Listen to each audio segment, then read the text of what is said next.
शेफाली कानपुर की रहने वाली एक हंसमुख और मिलनसार लड़की थी, जिसकी हाल ही में शादी गुजरात के वडोदरा में रहने वाली जमुना बेन के छोटे बेटे जयेश से हुई। वो अपनी नई ससुराल में सबके दिलों में जगह बनाने के लिए उत्सुक थी। हालांकि इस शादी को लेकर उसकी सास जमुना बेन और जेठानी वर्षा नाखुश थी, क्योंकि शेफाली गुजराती नहीं थी। शेफाली की जेठानी वर्षा एक पारंपरिक गुजराती परिवार से आई हुई थी, इसलिए शेफाली जब भी खाना बनाती तो उसकी सास और जेठानी उसे रोक देती। एक दिन शेफाली रसोई में मटर का पुलाव बना रही थी, तभी उसकी जेठानी उसे ताने देने लगी। बस जब देखो रसोई में तुम कभी आलू वाले चावल बनाने लगती हो, कभी मटर वाले चावल। हम तो इतने चावल खाते ही नहीं है। तुम सारा दिन चावल ही बनाती रहती हो। अब जल्दी से अपना मटर पुलाव का कुकर साइड करो, मुझे माँ जी के लिए खांडवी और ढोकला बनाना है। उन्होंने मुझे पहले ही कह दिया था कि वो चावल नहीं खाएंगी। तुम्हारे घर में अगर हर समय चावल रोटी बनते रहते हैं तो हमारे यहाँ तो ये सब नहीं चलता। हम गुजराती हैं, हमारे घर में गुजराती खाना पसंद करते हैं, और ये बात तुम्हें अभी तक समझ में नहीं आई। शेफाली का मन थोड़ा दुखी हो गया, पर वो उस समय चुप रही। तभी वर्षा अपनी सास से बोली, माँ जी, बेस्टू बरस आने वाला है और हमें बहुत सारी तैयारियां करनी है। हमें विशेष गुजराती पकवान भी बनाने होंगे। शेफाली, तुम्हें गुजराती खाना बनाना नहीं आता, लेकिन ये त्योहार हमारे लिए बहुत खास है। तुम भी कुछ बनाना सीख लो। तुम्हारा भी तो इस घर में पहला नया साल है। तुम पारंपरिक गुजराती खाना बनाना सीखोगी तो मुझे अच्छा लगेगा। जी माँ जी, मैं पूरी कोशिश करूंगी। शेफाली की बात सुनकर उसकी जेठानी थोड़ा हंसने लगी। शेफाली अपनी जेठानी की तरफ देखती है। वो जानती थी उसकी जेठानी उसका मजाक बना रही है। वो उसकी तरफ से अपना ध्यान हटाने की कोशिश करती है। शेफाली ने मन ही मन ठान लिया था कि वो बेस्टू वरस के लिए गुजराती पकवान बनाकर दिखाएगी और सबको साबित करेगी कि वो भी इस परिवार का महत्वपूर्ण हिस्सा बन सकती है। एक रोज शेफाली अकेले ही मार्केट से अपना कुछ जरूरी सामान खरीदने गई हुई थी। शेफाली एक दुकान से सामान खरीद ही रही थी कि दुकान पर एक बुजुर्ग महिला, जिसके हाथ में बहुत सारे सामान के थैले थे, उनमें से एक थैला हाथ से फिसल कर गिर गया और सारा सामान जमीन पर बिखर गया। शेफाली तुरंत दौड़कर उस बुजुर्ग महिला की मदद करती है। बहुत बहुत धन्यवाद बेटी, चश्मा खराब हो गया है। पास की दुकान में चश्मे वाले को ठीक करने देकर आई थी। बिना ऐनक के तो बिल्कुल दिखाई नहीं देता। वैसे मेरा नाम हर्षा है, सब मुझे प्यार से हर्षा बेन कहते हैं। तुम्हारा क्या नाम है बेटी? जी मेरा नाम शेफाली है। आप यहाँ आसपास ही रहते हैं क्या? मैं आपको छोड़ देती हूँ। लाइए एक थैला मुझे दे दीजिए। शेफाली ने उस बूढ़ी महिला के हाथ से कुछ सामान अपने हाथ में ले लिया। चलते चलते महिला उससे बातें करने लगी। जी मेरी अभी अभी शादी हुई है और मैं यूपी से आई हूँ। ओह अच्छा, यूपी से आई हो। मेरी बड़ी बहन भी यूपी में ही रहती है, बरेली शहर में। अच्छा बरेली, फिर तो आप जाते रहते होंगे यूपी साइड। कहाँ जाना होता है बिटिया, बहुत पहले एक बार उसकी बेटी की शादी थी, तब हमारा जाना हुआ था। अब घर परिवार में इतना समय ही नहीं रहता। कोई फंक्शन वगैरह हो तो जाना हो जाता है। तुमसे मिलकर बहुत अच्छा लग रहा है। यूपी का कोई आता है गुजरात में तो बहुत आनंद आता है। बस वही सामने मेरा घर है। शेफाली देखती है हर्षा बेन के घर के बाहर एक बड़ा सा बोर्ड लगा हुआ है, जिस पर लिखा है cooking classes by Harsha ben. Aunty ji, क्या आप कुकिंग क्लासेस चलाते हो?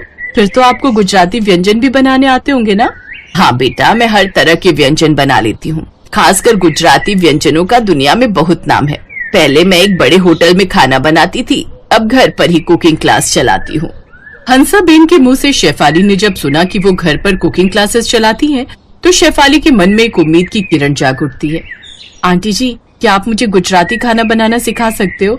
मुझे गुजराती खाना बनाना नहीं आता। हमारे घर में बेस्टू वरस का त्योहार आने वाला है और मेरी सासू माँ ने बोला है कि मुझे गुजराती खाना बनाना आना चाहिए। अरे हाँ, हमारे गुजरातियों का त्योहार है बेस्टू वरस, हमारे नव वर्ष का शुभारंभ, जो दिवाली के अगले दिन मनाया जाता है। तुम बिल्कुल भी चिंता मत करो। अगर तुम में भी सीखने का जज्बा है तो तुम जरूर गुजराती खाना बनाना सीख जाओगी। कल से तुम मेरी कुकिंग क्लास में आना। मैं तुम्हें सिखाऊंगी गुजराती खाना कैसे बनाया जाता है। मैं तुम्हें गुजराती खाना बनाने में एक्सपर्ट कर दूंगी। अभी तो बेस्टू वरस आने में समय है, तब तक तुम सीख जाओगी। Thank you aunty ji, thank you so much. आपने मेरी सारी चिंता दूर कर दी। मैं प्रॉमिस करती हूँ मैं पूरी मेहनत करूंगी ये सब सीखने में। शेफाली ने घर में अभी इस बारे में किसी को भी कुछ नहीं बताया था, सिवाय अपने पति जयेश के। जयेश जानता था कि शेफाली जो कर रही है बिल्कुल सही कर रही है, इसलिए वो भी अपनी पत्नी का पूरा साथ देता है।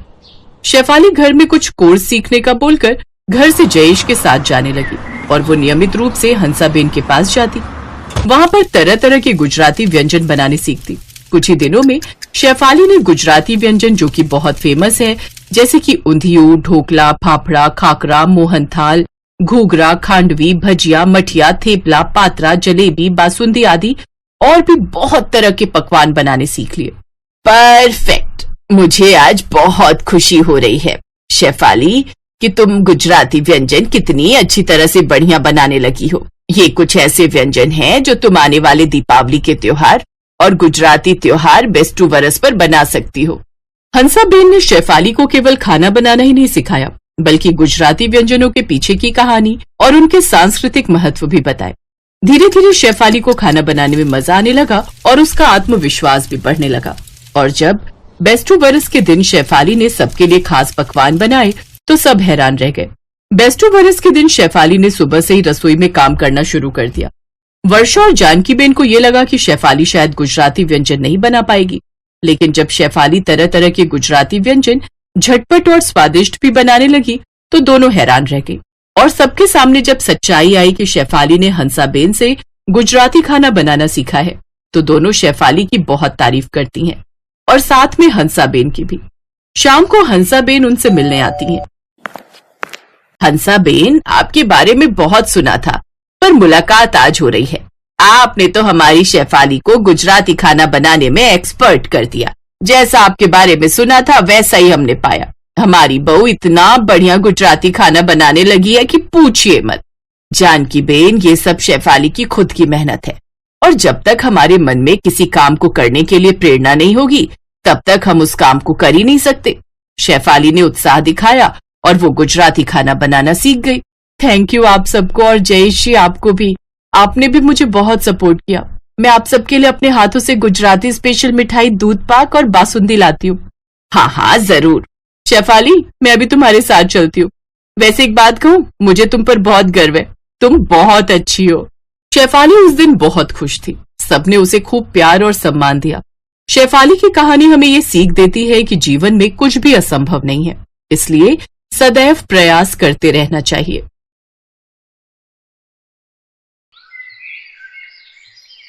कहते हैं ना, जिसकी 3 बहुएं हो उसकी सास तो रानी होती है रानी। लेकिन मंजू का हाल देखकर तो कुछ और ही लगता है। मंजू की 3 बहुएं हैं, लेकिन तीनों ही अलग अलग स्टेट की होती हैं, जिसका कारण था उसके तीनों बेटों की लव मैरिज। सबसे बड़ी बहू दलजीत पंजाबी, मंझली बहू मोनालिसा भोजपुरी और सबसे छोटी बहू अंबिका राजस्थानी होती है। सावन का महीना शुरू हो चुका था। सावन के पहले सोमवार को मंजू की तीनों बहुएं अपने अपने रिवाज के हिसाब से तैयार होकर मंदिर में पूजा करने के लिए आती हैं। कुछ देर में जब मंजू मंदिर में आती है तो देखती है कि उसकी भोजपुरी बहू हरे रंग की साड़ी में नाक से लेकर मांग तक सिंदूर भरे हुए है। पंजाबन बहू पटियाला सूट पहनकर बालों में परांदा लगाकर खड़ी है, तो वही सबसे छोटी राजस्थानी बहू घाघरा चोली और हाथों में भर भर कर चूड़ा पहने खड़ी होती है। तभी वो तीनों कहती हैं, पैरी पौना मम्मी जी, प्रणाम करतानी सासू माई, खम्मा घड़ी माजी सा। हाँ हाँ हाँ, खुश रहो, आबाद रहो, चाहे यहाँ रहो या गाजियाबाद रहो। तुस्सी भी ना बड़े मजाकिया हो मम्मी जी। चलो, अब तुम तीनों की पूजा हो गई हो तो मुझे भी दर्शन कर लेने दो। हाँ हाँ माजी सा, कर लेना दर्शन, लेकिन पहले मारे को ये तो बता दो कि हम तीनों आज चौकी लग रही हैं कि नहीं। हाँ सासू माई, हम सब कैसन लागत बानी बताई ता। सच कहूँ बहुओं तो तुम तीनों जैसे सजी धजी खड़ी हो ना, ऐसा लग रहा है जैसे मंदिर के लिए नहीं बल्कि किसी पार्टी में जाने के लिए तैयार हो रखी हो। कितना साज श्रृंगार किया हुआ है तुम लोगों ने। सासू माँ ने तो लगा था कि आप हमें देखकर खुश हो जाएंगी, लेकिन आपने तुम्हारी तारीफ ही ना की। ओहो, अब मैं क्या सुबह सुबह तुम सबकी तारीफों के कसीदे पढ़ना शुरू कर दूं। चलो अब जल्दी से जाकर किचन में खाना बना लो, तब तक मैं पूजा कर लेती हूँ। तभी तीनों बहुएं किचन में खाना बनाने के लिए चली जाती हैं और मंजू हाथ जोड़ते हुए कहती है, हे भगवान, मैंने क्या पिछले जन्म में अलग अलग स्टेट का कर्ज लिया था जो तरह तरह की भाषा बोलने वाली बहुएं मेरे घर भेज दी। मंजू इतना कही रही होती है कि तभी किचन में से जोर जोर से चिल्लाने की आवाज आने लगती है। पहले आलू दे पराठे मैं बनावागी, मेरे घर वालों ने देर हो गई सी, आई बड़ी आलू का पराठा बनाने वाली। पहले लिट्टी चोखा मैं बनाऊंगी। नहीं नहीं, पहले दाल बाटी मैं बनाऊंगी जीजी शाह। मारे इनको दफ्तर जाना से। नहीं नहीं, पहले हम बनाब, हम कौनों से कम नहीं खी। एक बार बाल पकड़ लेना तो छिकवा छुड़ा दे त्योहार। नी तुसी मेरी गुद फड़ेगी, मैनू गुस्सा आ गया ना तो फिर तस आ गई तेनू। जीजी सा, जे आप दोनों की लड़ाई खत्म हो गई हो तो मैं अपनी दाल बाटी बना लूं। चुप कर तू। मंजू झट से जाकर किचन में देखती है तो तीनों बहुएं आपस में जोर जोर से लड़ाई कर रही होती हैं, जिसे देखकर मंजू कहती है, क्या हो गया, क्यों बिल्लियों की तरह सुबह सुबह इतनी जोर जोर से लड़ाई कर रही हो। मम्मी जी, तुसी अपनी इन दोनों बहुओं को समझा लो पहले। मैं कह रही हां, मैं इन दोनों दा मुंह पन देना है। हमको क्या कमजोर समझ रही तुम दीदी? अरे बचपन में हमरे घर वाले हमको झांसी की रानी कहत रहे। हाँ हाँ जीजी सा, गुस्सा तो हमारे अंदर भी कूट कूट के भरा है। तुम चारों ने तो मेरा दिमाग खराब करके रखा हुआ है। एक तो वैसे ही ना जाने अपनी अपनी भाषा में क्या क्या बड़बड़ाती रहती हो, ऊपर से सारा दिन इस घर को कुरुक्षेत्र का मैदान बनाकर रखती हो। सासू माँ, हमारी गलती नहीं खे, हम तो सुबह के नाश्ता में लिट्टी चोखा बनाए के खातिर किचन में आवल रहनी, लेकिन ये बड़की जेठानी हमका बोली कि ई तोहार लिट्टी चोखा को ना खावेला, एक खातिर रसोई से दूर हटेला। ताही ते मैं गलत ये कहा, मैनू तो पराठा बनानी सी, शुभम ता नहीं खांदे लिट्टी चोखा, ते इना दोनों दे चक्कर ची मैं अपने पति नु भूखा नहीं भेज सकती। अरे तो तीनों बारी बारी से खाना बना लो, पहले दलजीत बना लेगी, फिर तुम और आखिर में अंबिका बना लेगी। अरे ई काहे बनाएगी पहले? रसोई में हम आवत हैं तो हम ही पहले पकाएंगे ना। तीनों ही नहीं बनाओगी, अब बाहर रहना, मेरी रसोई से मैं बना लूंगी, अपने बेटों के लिए अपने आप खाना। इतना कहकर मंजू अपने तीनों ही बेटों के लिए नाश्ता बनाने में लग जाती है। एक दिन मंजू दोपहर के समय हॉल में बैठकर टीवी देख रही होती है कि तभी उसकी पड़ोसन माया उसके घर पर आकर कहती है, अरे वाह, तीन तीन बहुओं के राज में ऐश की जा रही है। अरे काहे की ऐश माया, खैर आओ बैठो, मैं अभी चाय मंगवाती हूँ। अरे बहुओं, कोई रसोई में हो तो 2 कप चाय बना लाओ। इतना कहकर मंजू और माया आपस में बातें करने लग जाती हैं, लेकिन काफी देर इंतजार करने के बाद भी जब चाय नहीं आती तो माया कहती है, लगता है कोई बहू नहीं है रसोई में, इसीलिए अभी तक चाय नहीं आई। ऐसा नहीं हो सकता, इस वक्त कोई ना कोई तो जरूर होती है रसोई घर में, तू रुक मैं देख कर आती हूँ। मंजू जैसे ही रसोई में जाती है तो देखती है कि तीनों एक दूसरे के बाल पकड़कर लड़ रही होती हैं और कहती हैं, सासू माँ हमके कहले बानी चाय बनाए खाते तो हम ही बनाई। ना ना, चाय तो हम ही बनाएंगे माजीसा के लिए। मर जानियो, साडी जैसी चाय कोई बना नहीं सकता, इस वास्ते चाय तो मैं ही बनावागी, और मैनू पता है तुसी दोनों जानबूझकर मम्मी जी दे सामने काम करने दी, एक्टिंग कर दिया ताकि उन्हानू तुसी ही चंगी लगिया। अरे बस भी करो तुम दोनों, तुम तीनों ने तो मेरा खून जलाने की कसम खा रखी है। अरे भाषा और शहर अलग है लेकिन हो तो इंसान ही, जब देखो बिल्लियों की तरह लड़ती रहती हो। एक चाय मांगी थी तुम लोगों से, लेकिन उसके लिए भी पहले तुम्हें महाभारत ही करनी है। ये कहकर मंजू वहां से चली जाती है। कुछ दिन बाद मंजू का सबसे बड़ा बेटा रोहन अपनी माँ से कहता है, माँ, इस बार हम तीनों भाइयों को बिजनेस में अच्छा खासा मुनाफा हुआ है, तो हम सोच रहे थे कि क्यों ना आउट ऑफ स्टेशन घूमने चलते हैं। ख्याल तो बहुत अच्छा है, तो तुमने कोई जगह डिसाइड की? काहे पंजाब का ही जावत है, हमारी यूपी में घूम कर आएंगे। नहीं नहीं, हमको तुम्हारे राजस्थान जाने से। तभी रोहन चिल्लाते हुए कहता है, चुप करो तुम तीनों की तीनों, कोई कहीं नहीं जा रहा है। अरे घूमने जाने के लिए तो एक सहमति बनाती, पर तुम तीनों को तो लड़ने का बहाना चाहिए। इसके बाद रोहन वहां से नाराज होकर दफ्तर चला जाता है। उसके जाने के बाद तीनों को अपने किए पर मन ही मन बहुत पछतावा होता है। फिर एक दिन अंबिका सब्जी लेकर आ रही होती है तो उसे अपने मोहल्ले में होने वाले सांस्कृतिक प्रोग्राम के बारे में अपनी पड़ोसन माया से पता चलता है। तो वो घर आकर अपनी दोनों जेठानियों को इसके बारे में बताती है। तीनों आपस में बातें कर ही रही होती हैं, तभी मंजू आकर कहती, क्या खुसुर फुसुर चल रही है तुम तीनों में?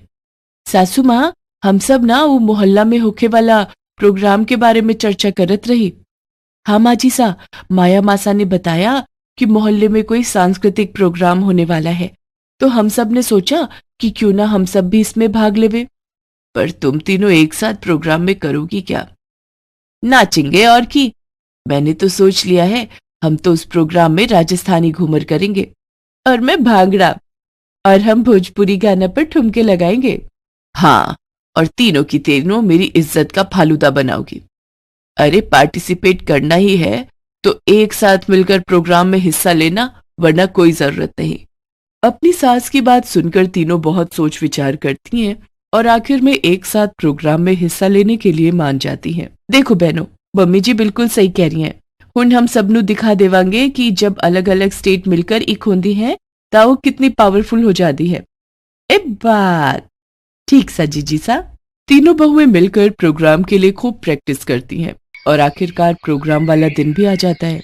मिक्स गानों पर डांस करते हुए सबसे पहले तो वो तीनों भांगड़ा करती हैं, उसके बाद भोजपुरी गाने पर ठुमके लगाती हैं और आखिर में घूमर करके सबका दिल और वो कंपटीशन जीत लेती हैं। सारा मोहल्ला उनकी तारीफ करने लगता है। अपनी बहुओं को ऐसे एक साथ देखकर उनकी तारीफ सुनकर मंजू बहुत खुश होती है और उन तीनों को गले लगा लेती है। Thanks for watching.